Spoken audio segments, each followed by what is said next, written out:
The X Zone Radio Show with Rob McConnell is largely an opinion talk show.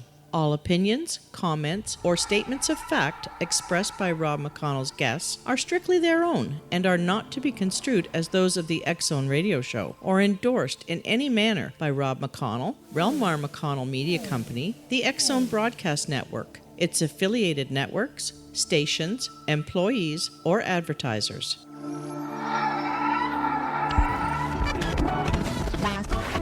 All Hit Radio.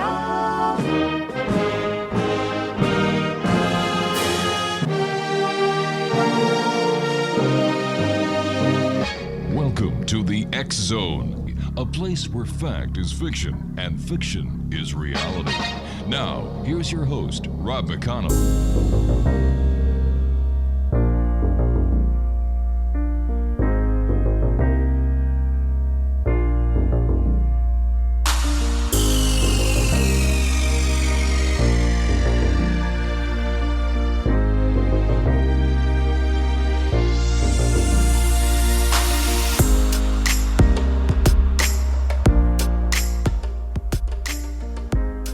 And welcome to the X Zone, everyone. I am Rob McConnell, and for the next 4 hours, I am your host. I am your guide as together we cross the time-space continuum to this place that I call the X Zone. It's a place where people dare to believe and dare to be heard. It's a place where fact is fiction and fiction is reality.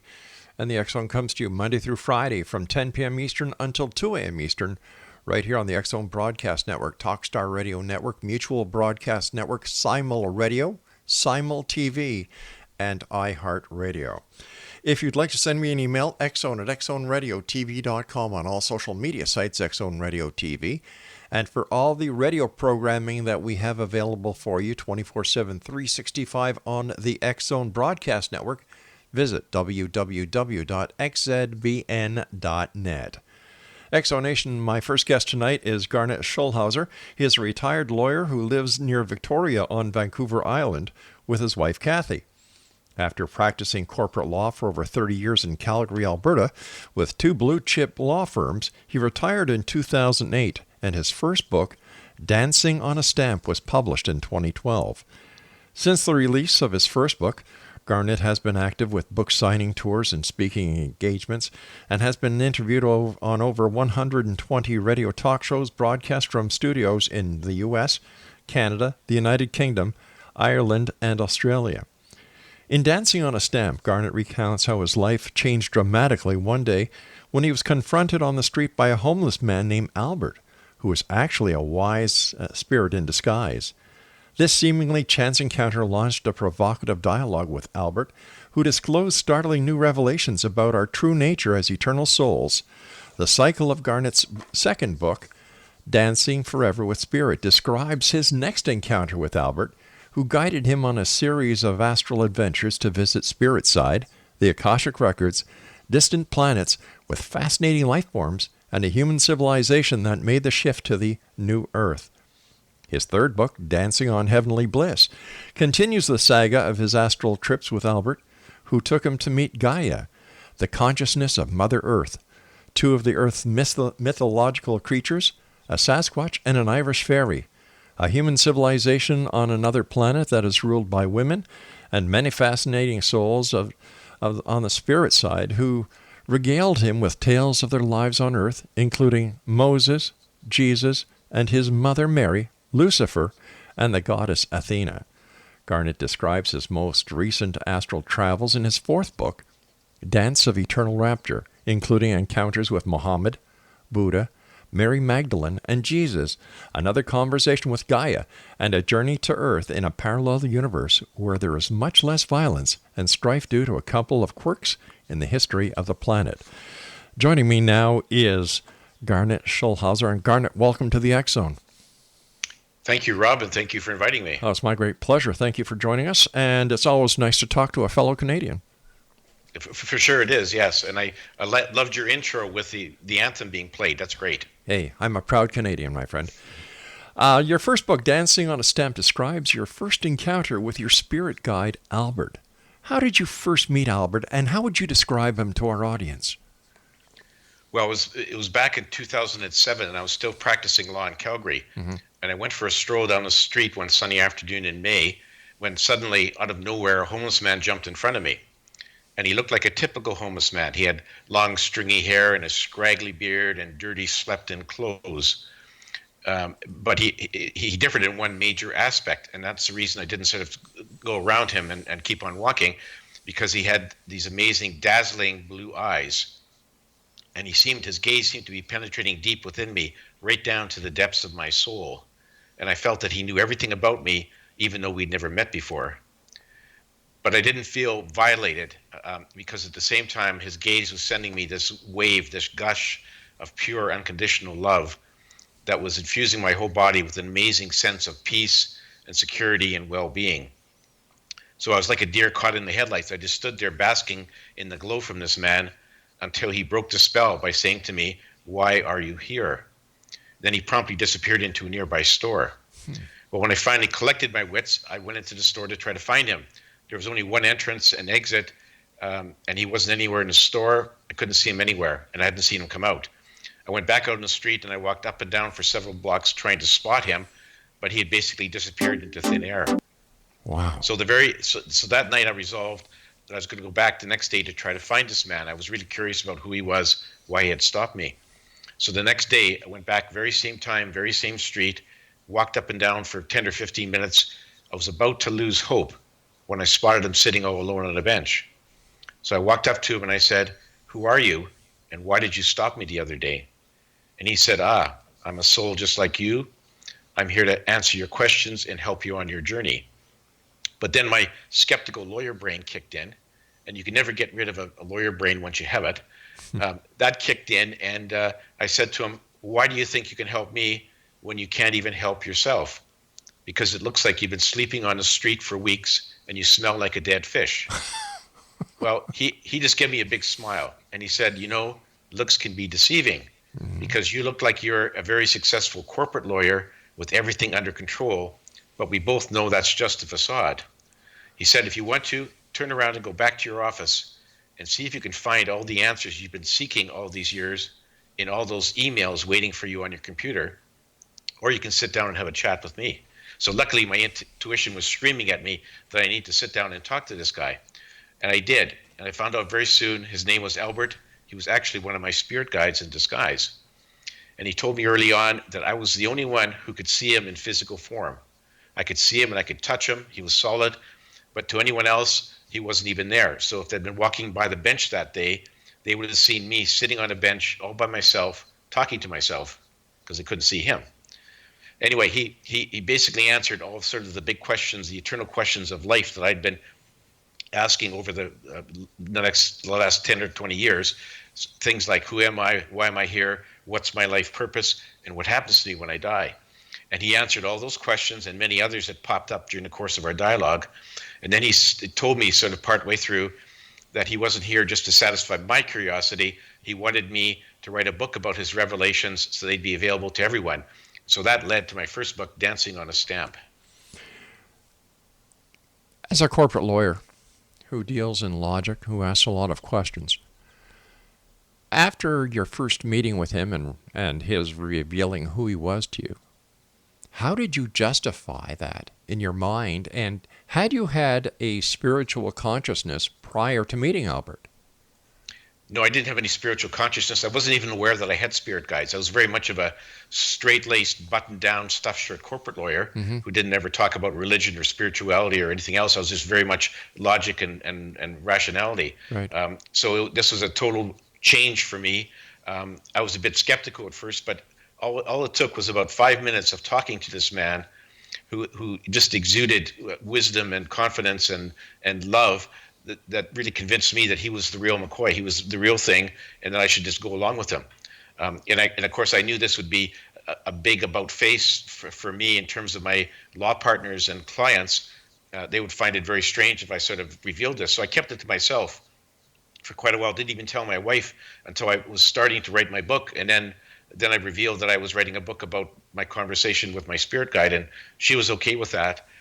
After I'd written the manuscript for my first book, I had a doubt in my mind. I wondered, should I just throw it in a drawer, never to be seen again, or should I find a publisher? Because I knew that a lot of my former friends would look at me and wonder if I'd lost my mind if I actually published this manuscript. But I decided in the end I should just go ahead and do it, and I did.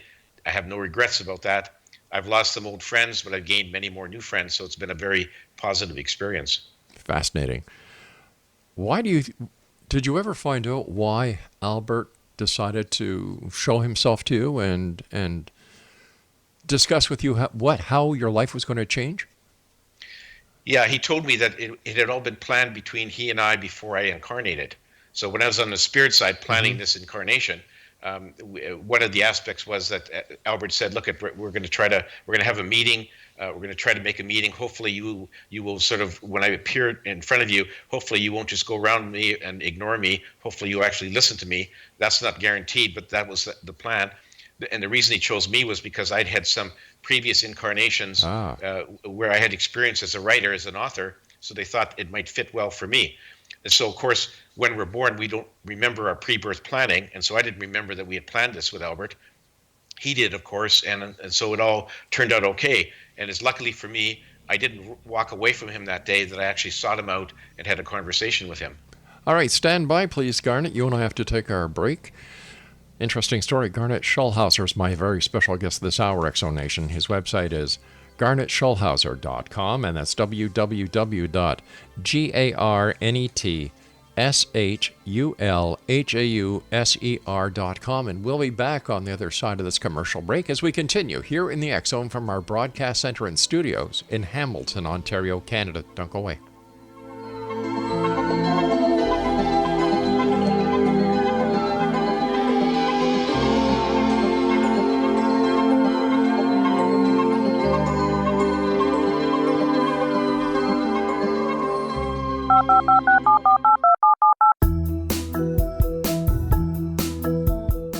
Did you know that when you're on the road with limited data or Wi-Fi, you can still listen to the X-Zone radio show with Rob McConnell, The Science of Magic with Gwilda Wiyaka, X-1, Dimension X, Space Patrol, and every minute of the X-Zone broadcast network by calling 213-401-0080, courtesy of Audio Now. No smartphone, app, or internet needed. It saves your data plan, and it's free if you have unlimited minutes. Call 213-401-0080 to listen on any phone, anytime, anywhere. Remember, 213-401-0080 for the best of the paranormal, parapsychology, and sci-fi radio programming anywhere, 24/7, 365.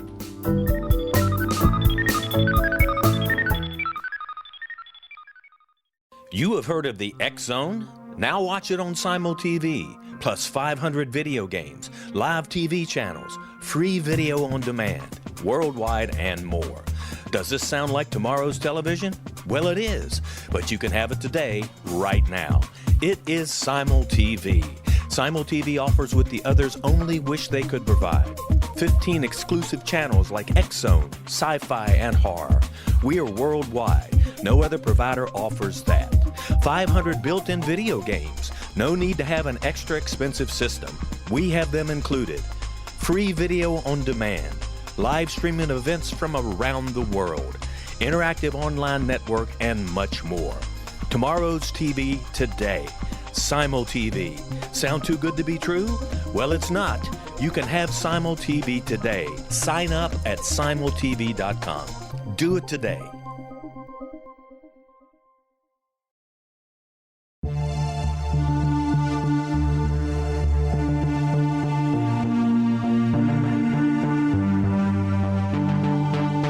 We live in rapidly shifting times of extreme volatility and uncertainty. Such profound change brings a unique opportunity for the evolution of consciousness. I'm Gwilda Wiyaka, host of Mission Evolution Radio Show, a program that explores the latest scientific developments and deepening spiritual truths supporting human evolution. Join me on xzbn.net, where I interview leading experts in science, physics, medicine, spirituality, and more. By applying divergent viewpoints to leading-edge topics, we uncover expansive and evolutionary truth to assist you on your path to enlightenment. More information and past episodes are available at missionevolution.org.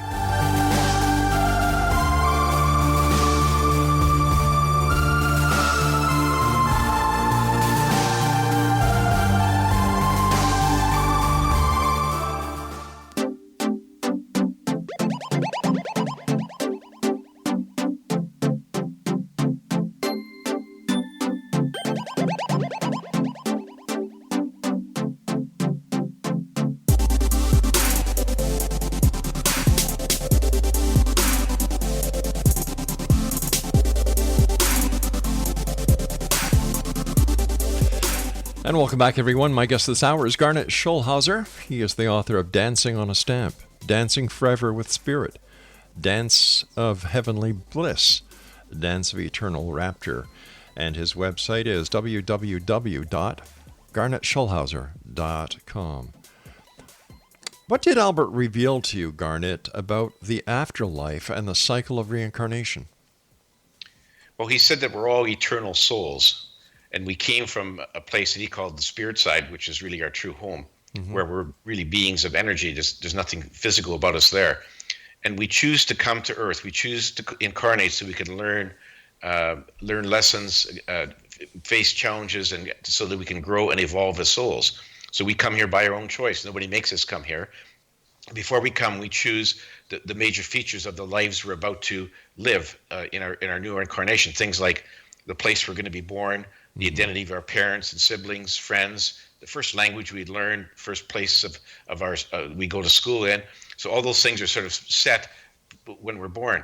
But the rest of our life plan is not etched in stone, because when we're here, we forget that we have life plans, and we also have free will to make actions and take decisions. And so it's a bit of a hit and miss whether we follow our life plan closely or not at all, and we often stray off course. What he said is it doesn't matter. He said because God or the source doesn't make rules for us to follow here, and so we can't get cross-threaded with him. We can't end up in a horrible place called hell, because there is no hell. That's just a religious fiction. And so we go through life trying to learn our lessons and face our challenges. At the end of the day, no matter what we did, we all go back to the spirit side from whence we came. And so that's really the cycle. When we get back there, we have a life review to go over the things we did in our most recent life. And from that, we can lay the groundwork for our next incarnation, should we choose to do so. Or we can choose to stay on the spirit side, or perhaps incarnate in a different life form on a different planet. It's entirely up to us. But that's sort of how the cycle goes. And it's all voluntary. It's all because we want to choose it as souls to grow and evolve. What is the ultimate goal? The ultimate goal is just continue to acquire wisdom and to grow, evolve, and become more and more like the source after every incarnation. And of course, that's a elusive topic, because the source who created all of us is constantly changing and evolving and growing as well. So it's basically a never-ending journey with no finish line. We never finish. We're always growing and evolving. So would I be correct in assuming that each one of us who comes to any lifetime has a direct link back to the source, where our life and our experiences are being added to his general knowledge or her general knowledge?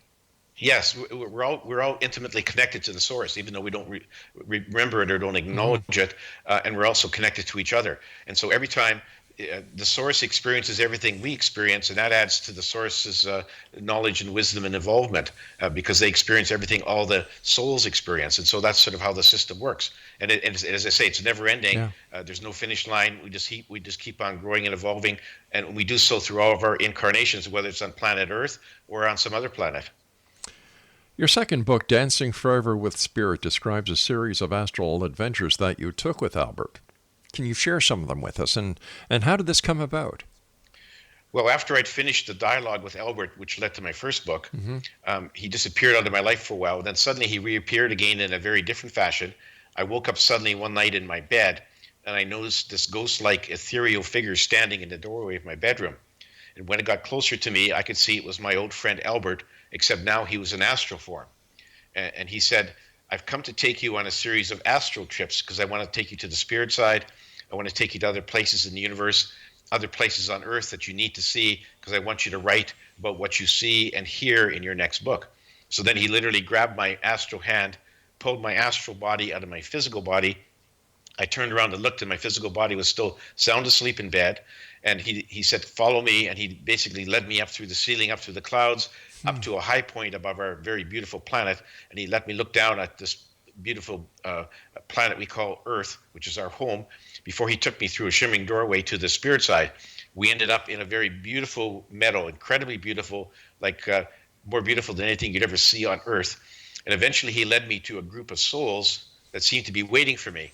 And when I got closer, I recognized them. They were my mother, father, brother, and other deceased relatives that had passed from the earth plane. And they were there to greet me and to say, "Nice to see you." And we just wanted to reassure you that all of your loved ones that have passed from the earth plane, they are alive and well and very happy on the spirit side. And from there, he took me into a white city there on the spirit side that he called Aglaia. And eventually I ended up meeting with the Council of Wise Ones, which is a group of very wise souls whose job it is to oversee all the incarnations on earth. And there they had a very interesting message for me to take back to all humankind. What was that message? Basically, they said, look, humans, you're at a very crucial point in your development. Mm-hmm. You have very advanced technology, but your spiritual and emotional intelligence has not kept pace. That's why there's so much conflict and strife and murders and crime and mass shootings on your planet, because too many people there let their negative emotions like fear, anger, hate, greed get out of control and run their lives. That's why you have so much strife on your planet. And they said, you guys really need to change your ways and find a new path before you end up destroying all life on your planet, which you have the capability of doing with your weapons of mass destruction. So they said, we're trying to send the message through you and through a number of other messengers back to planet Earth to tell humans they've got to stifle their negative emotions and fully embrace love and compassion before it's too late, before they destroy everything on your planet. I believe one of the most lack of anything on this planet these days is love. There's no more love. People don't stop to smell the roses anymore. People don't stop to say hello anymore. We don't appreciate as much as we used to. How do we get back into sync with Mother Nature, and how do we get back in sync with the one aspect of a formula that can save this entire existence and probably other existences on levels that we still cannot conceive, and that is by love? How do we do that, Garnet? And you're absolutely right. We need more love on our planet. Yes. It has to start initially with ourselves. We have to fully love and forgive ourselves, ourselves for what we deem to be mistakes in our lives. Once we do that, we can begin to love and forgive those close to us, our family, friends, neighbors. And by spreading love, people will know that you're projecting love and forgiveness and compassion. And the hope is that will in turn help them to project love, forgiveness, compassion to other people. So it's a slow process that sort of has to ripple out from the center, from you being the center, and hopefully ripple around the world. And it's not easily done. There's really a lot of lack of love on our planet. But if we really focus on it and spread the message, and the message gets spread through all kinds of people who write books, people like you who host radio shows, people who speak in public gatherings. It's a matter of everyone speaking the truth and telling everyone we need to embrace love, and that's the only way it's going to happen. When you had the opportunity or the ability to meet with those loved ones that you had lost when you were on the other side, how did you feel? Well, it was an incredible experience because Albert had told me that everyone, when they die, they pass over to the spirit side, but here was convincing, clear evidence. And so it was a wonderful welcoming. They just developed me in unconditional love. I had just one misgiving before I got there, which was that my mother was there, and I loved her dearly, but when she was on earth, she was a very staunch Roman Catholic. And I thought, she's not going to like what I wrote in my book, Dancing on a Stamp, and so I feared what she would say to me, and she said, no worries, everything's okay, because if I was still living on earth, I wouldn't like what you wrote about the Catholic Church, but now that I'm here, I see the whole picture and everything's okay. So that was a great relief for me. It's sort of like, once you're on the spirit side, you can forget all about what religion taught you on earth, because then you know the real truth, which is evident to everyone on the spirit side. How different is the real truth compared to what we've been taught with, throughout history with the different religious philosophies? Well, one of the big things is that they preach, especially the Catholic Church, is that sort of God was the supreme being who put us here for some reason, who controlled events, who could change things in our life if we prayed to God in an appropriate fashion and worshipped Him or it. But God, they said that God made a lot of rules. Basically, they're all man-made rules because the source does not make any rules for us to follow, but the religions certainly did. And they told us that if we didn't follow those rules and make amends before we died, we'd go to an awful place called hell. Yes. So that was what I was raised with, is that, you have to be good. You get one chance. There is no reincarnation. If you're not good in this life, you could end up in hell forever. That's one of the major differences. I was always taught that hell is here on earth. Well, a lot of people think that. And in fact, a lot of times I wake up in the morning and I think, God, I know that I have a choice of coming back here or not, but right now I think I sure as hell is not coming back to this hellhole for another life. And so a lot of people think that it depends on what's happening in your life. True. Bad things happening, it seems like hell, but it's not. It's just a physical plane school that we choose to come to, and it's really it's an earth school, and it's one of the toughest schools in the universe. But we knew that before we chose it, and so we can't really blame anyone. It's like we chose it, so get over it, get on with your life, enjoy your journey, and you're always going to end up back home anyway. Garnet, stand by. Interesting conversation with a very interesting man, Exonation. Garnet Schulhauser is our guest. His website is www.garnetschulhauser.com. He's the author of Dancing on a Stamp, Dancing Forever with Spirit, Dance of Heavenly Bliss, Dance of Eternal Rapture. And his website, one more time, is www.garnetschulhauser.com. This is The X Zone. I am Rob McConnell. Garnet and I will return on the other side of this break. Don't go away.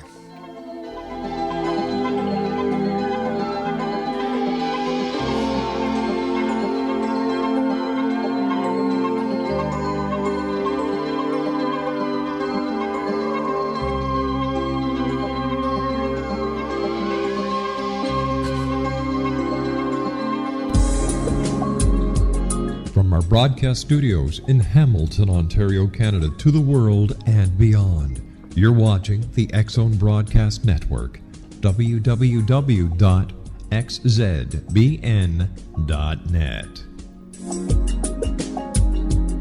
AVS Media Den. You have heard of the X Zone? Now watch it on Simul TV, plus 500 video games, live TV channels, free video on demand, worldwide, and more. Does this sound like tomorrow's television? Well, it is, but you can have it today, right now. It is Simul TV. Simul TV offers what the others only wish they could provide. 15 exclusive channels like X-Zone, Sci-Fi, and Horror. We are worldwide. No other provider offers that. 500 built-in video games. No need to have an extra expensive system. We have them included. Free video on demand. Live streaming events from around the world, interactive online network, and much more. Tomorrow's TV today. Simul TV. Sound too good to be true? Well, it's not. You can have Simul TV today. Sign up at simultv.com. Do it today.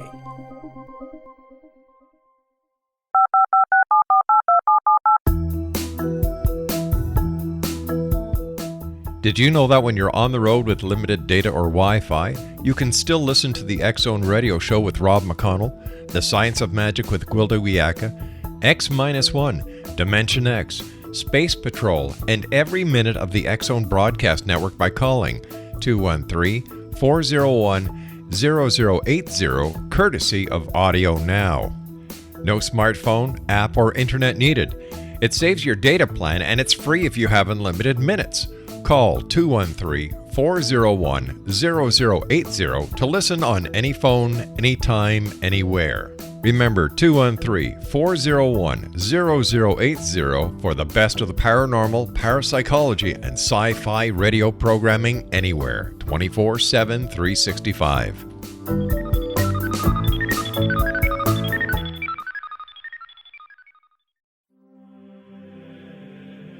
Rob McConnell here, presenting an overview for Nicholas Paul Jennings, author of a fascinating book, Amen. It presents facts revealed by Egyptologists, facts that enable us to understand why Amen is the beginning of creation of God.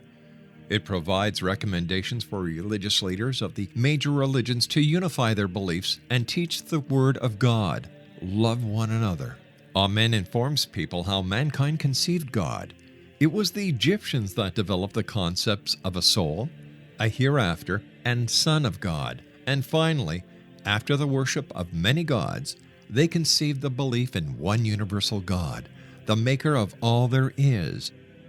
For more information, visit www.futureofgodamen.com. That's www.futureofgodamen.com.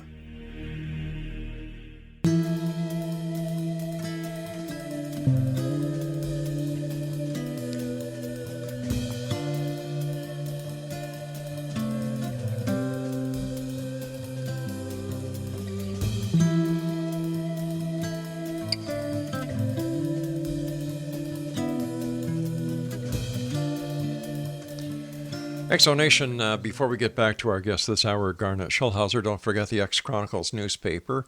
Current edition is available for you with our compliments. You can either read it online or download it. 92 pages, color, 11 by 17. It's a real newspaper, and we've been publishing it monthly ever since the year 1990. If you'd like to take a look at it, read it, pass it around, www.xchroniclesnewspaper.com. Garnet, your third book, Dance of Heavenly Bliss. Albert introduced you to Gaia, the consciousness of Mother Earth. What was that like? Well, that was quite amazing because I'd always thought that Earth was nothing but a conglomerate of inert molecules, basically, soil, rocks, water, so on. Albert took me to a cavern underneath the North Pole, and there I spoke with the consciousness of our planet, Gaia. And it was a bit surprising that our planet has a consciousness, but sure as heck, there she was. And we had a great conversation by telepathy. And what she said was that she is fiercely protected of all her flora and fauna on her planet, on Mother Earth.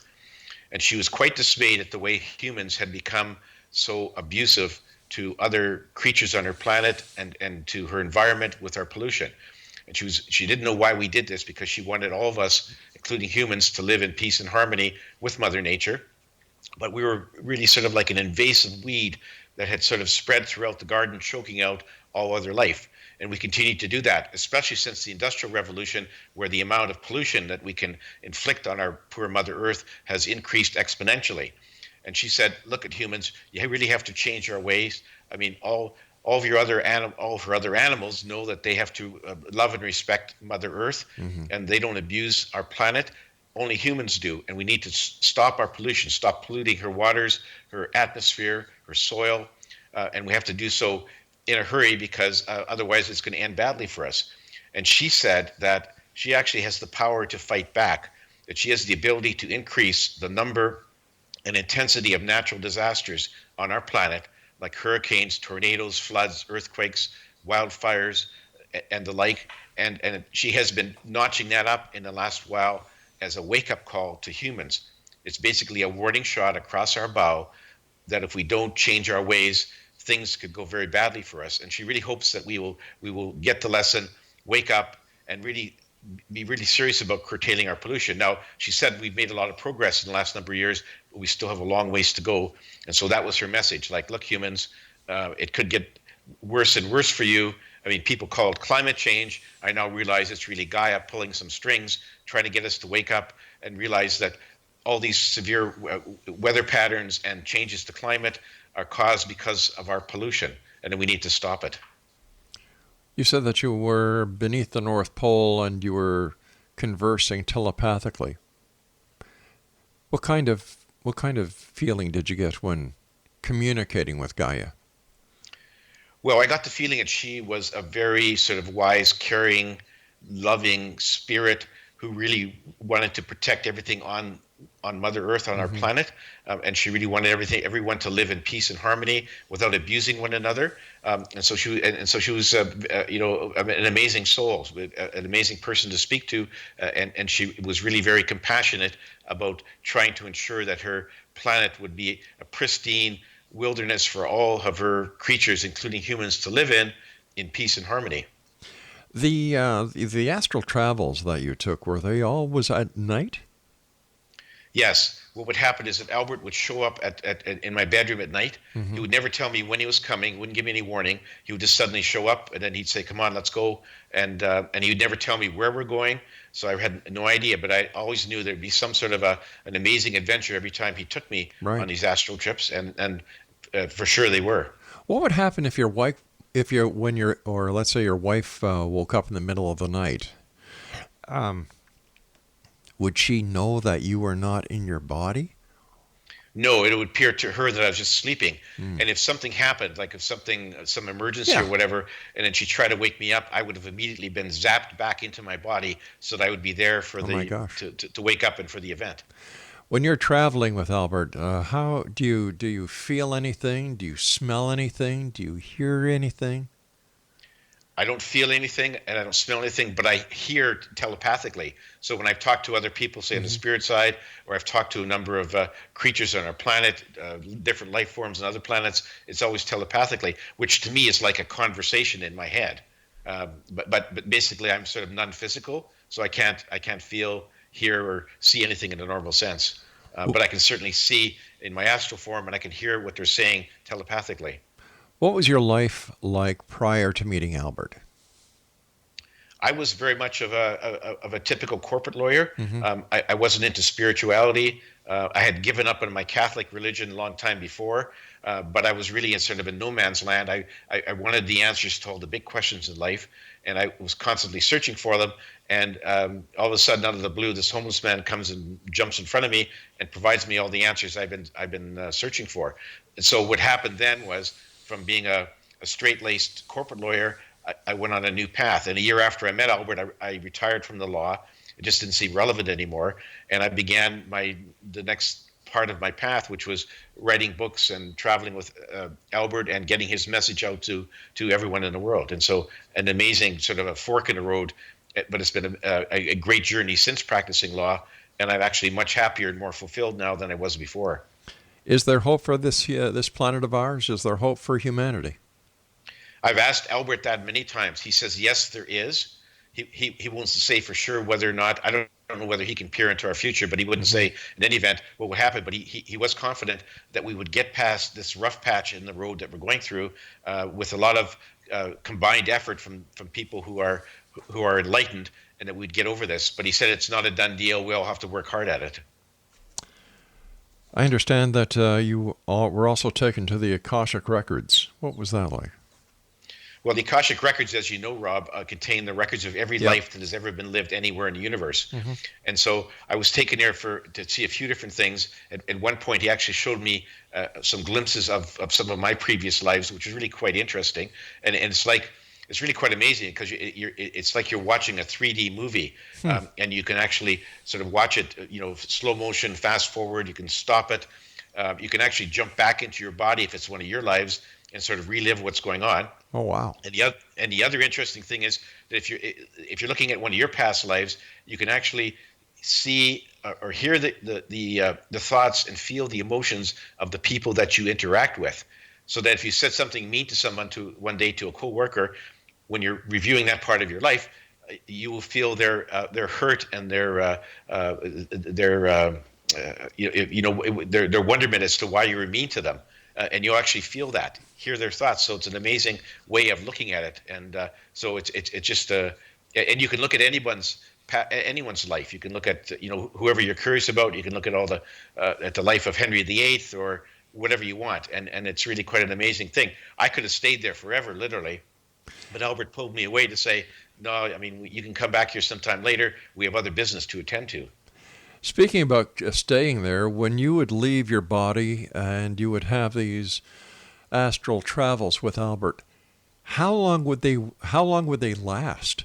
In human time, would they last for minutes? Would they last for hours? Yeah, that's hard for me to say, because what would happen is I would go on the trip, and then the next thing I know, I'd be back in my body, waking up in the morning. So I don't really know in Earth time how long, but certainly it happened between, whenever he came to my room that evening until the next morning when I woke up.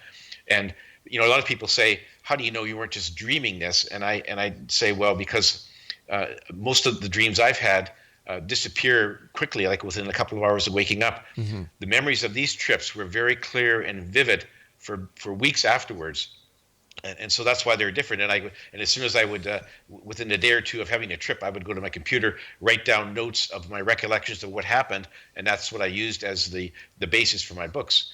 But one of the things that's hard for us to comprehend is that linear time on Earth with a past, present, and a future is just an illusion.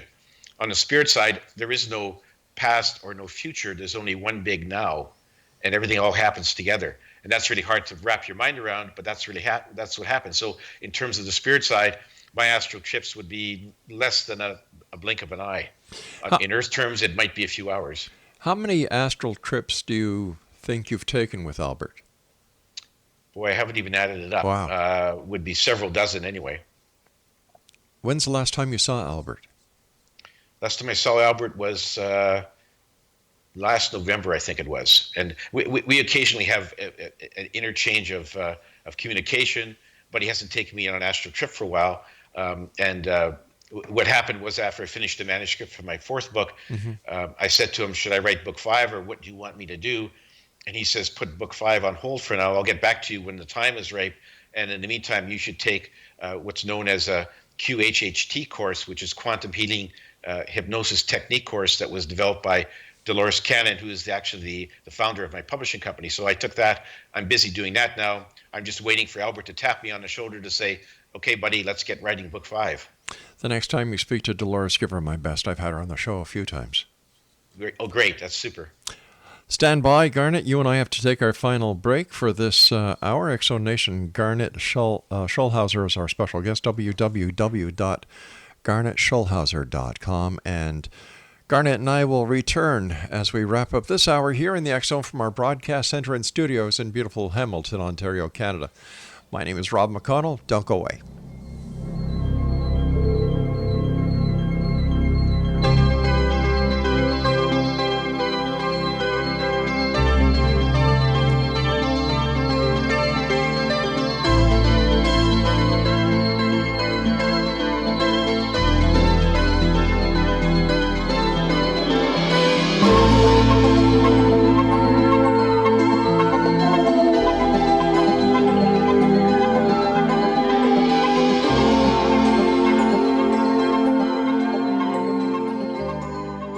Heard of the X-Zone?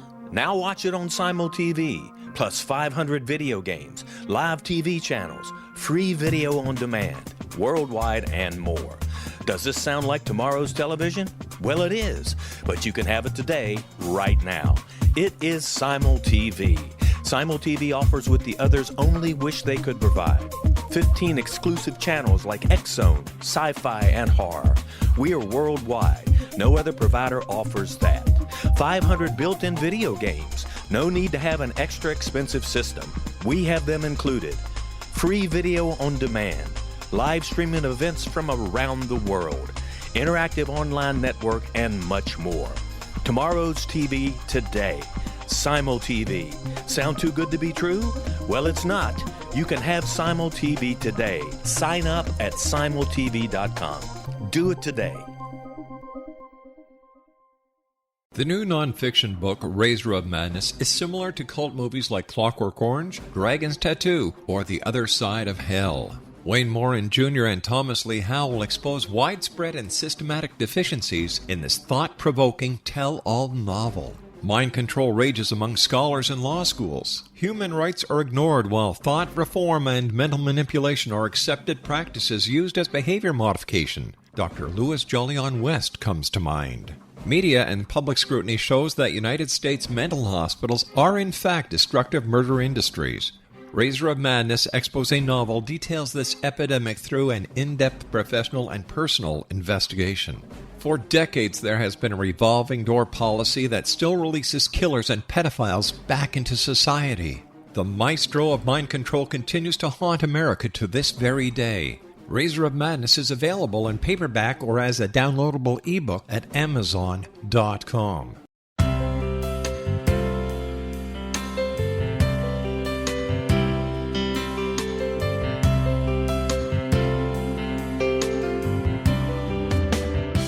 The concept of a new age has been around since the late 19th century, yet much of its original meaning has been lost. What exactly is the new age? Is it a religion, a collection of obscure esoteric practices, a series of doomsday predictions, or an astrological event? The New Age Chronicles is a unique complementary publication bringing reason and grounded information to separate fact from fiction. Chock full of valuable information to support you as we make the monumental shift into the new era. You won't want to miss a single innovative issue. The New Age Chronicles newspaper is coming soon to www.newagechronicles.com.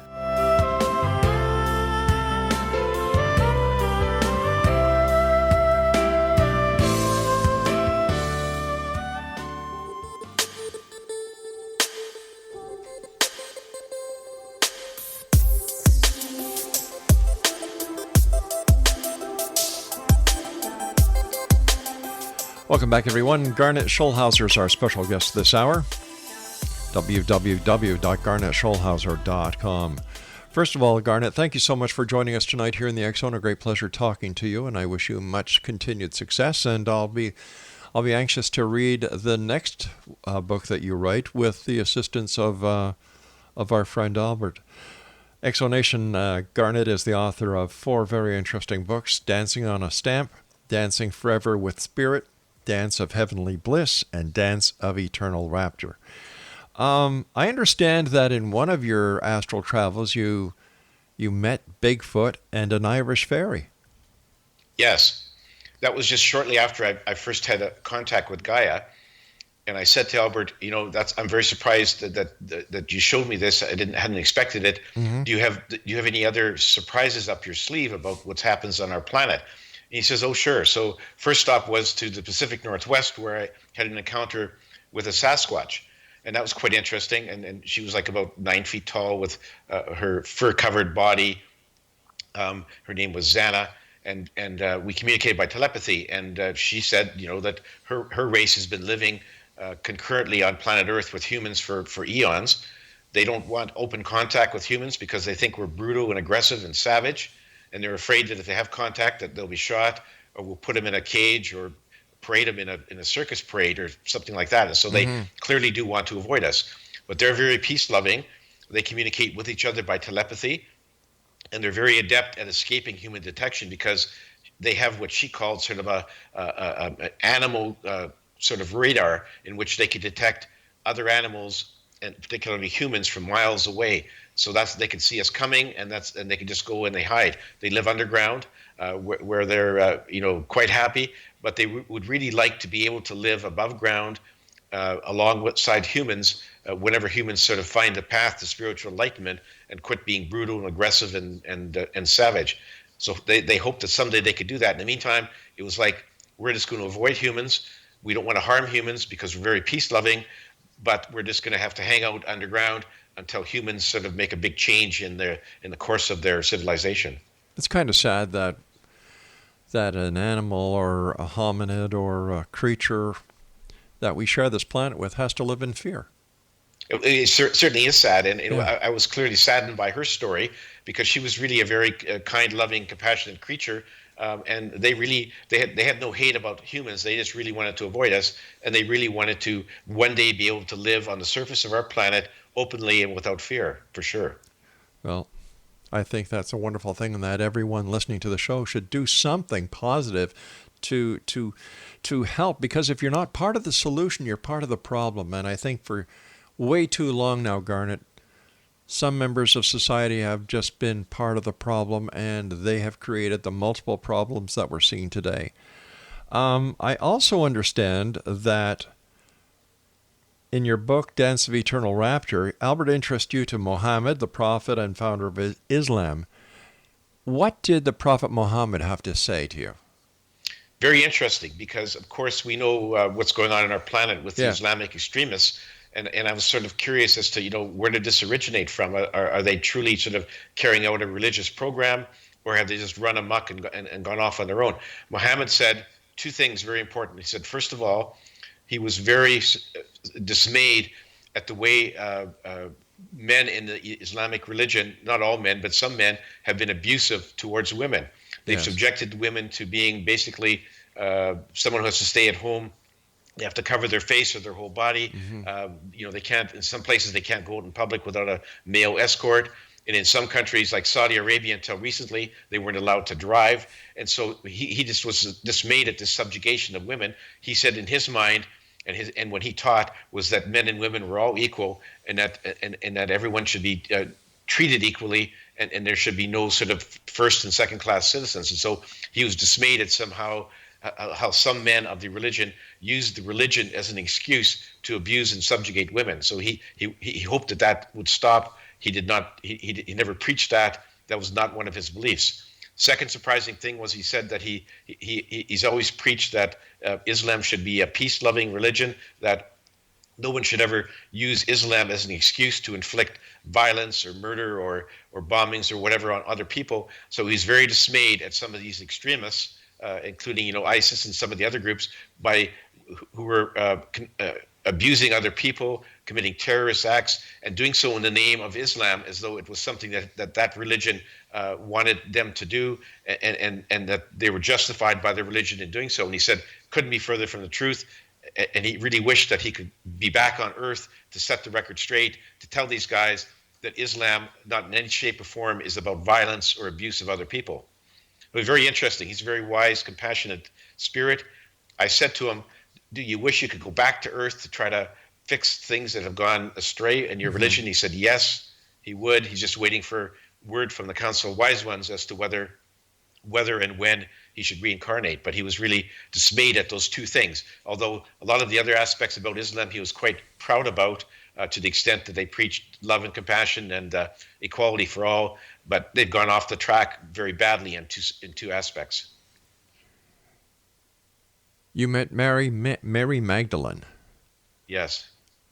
She's a lovely, beautiful soul, very wise, compassionate, loving, interesting conversation. She has, as you know, some religions for a time over the many centuries ago, they maligned her badly. Yes. In some cases, calling her a prostitute. Yep. And she says nothing further from the truth. She was not even a loose woman. She was a virgin until she married Jesus Christ. She actually did marry Jesus. Right. They had 3 children together. And she said that from the time she met Jesus, she knew he was a special person. She could just sense it.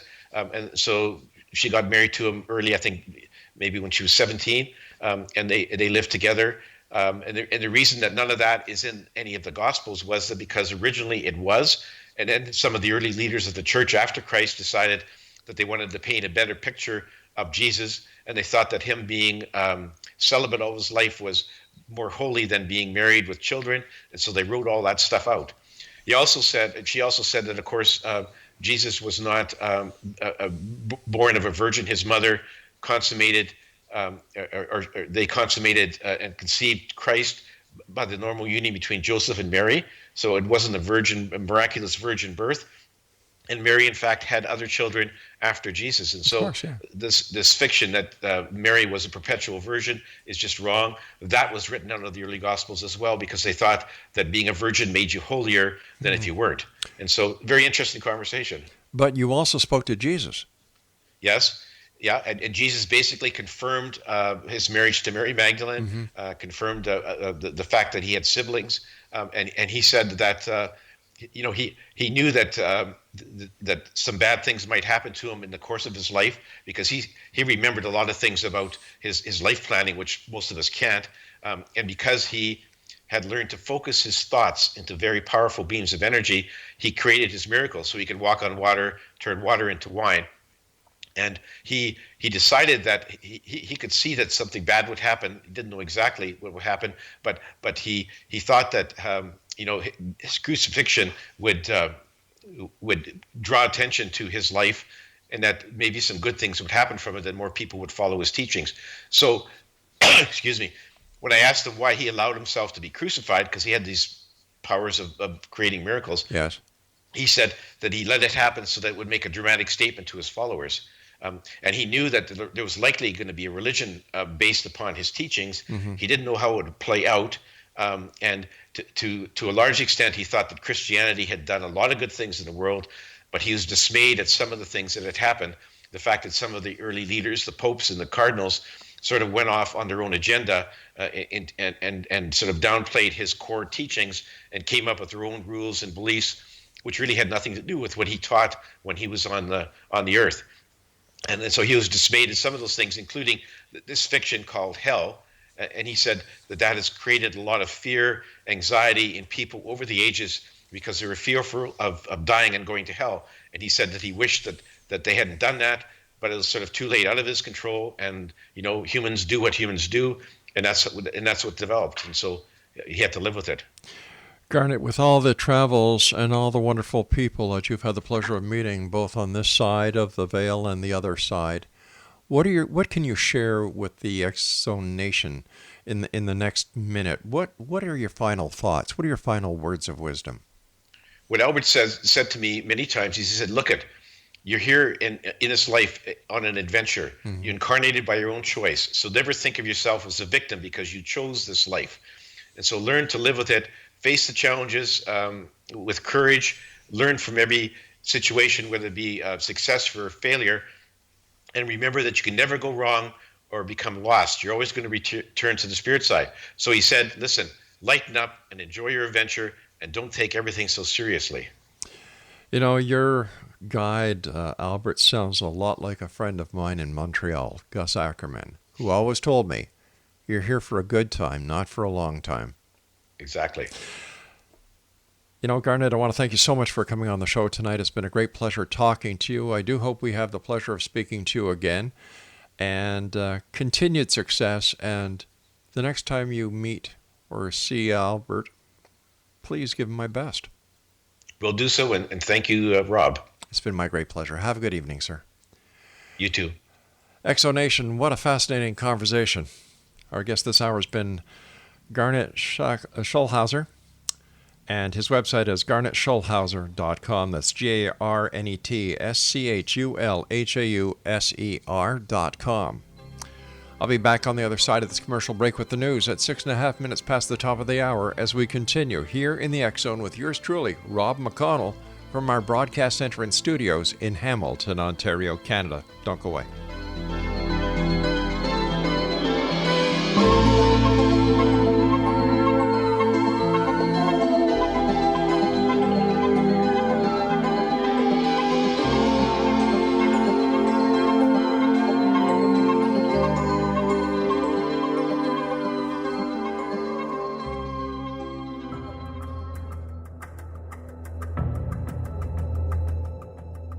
Modern Esoteric, Beyond Our Senses by Brad Olson, consummates the lifology story about where humanity originates. It is the lost continents, the primitive wisdom, the mythos of creation, and the rethinking of ancient history as we are taught in academia. There is much more to the story than what we have been told. As this is the first book in the Esoteric series, Modern Esoteric starts at the beginning of time and accelerates up to this modern age.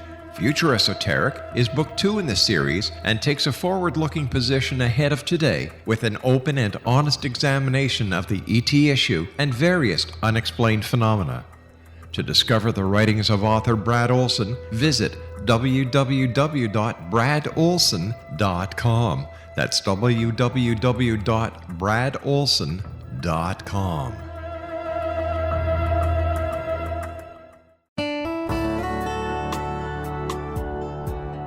Are you or is someone you know struggling with addictions, depression, anxiety, relationships, low self-esteem, lack of confidence, grief, success, and prosperity? Do you know that your subconscious belief plays a big role in the outcome of your hard work? We can help you permanently change the beliefs that may be the reason for your struggles and failures. We care about getting you the return on your investment and the results you are looking for. We can help you be free of the limitations of your past and in realizing your highest potential. We work with people by phone and Skype. For more information, visit us at www.ritasoman.com. That's www.ritasoman.com.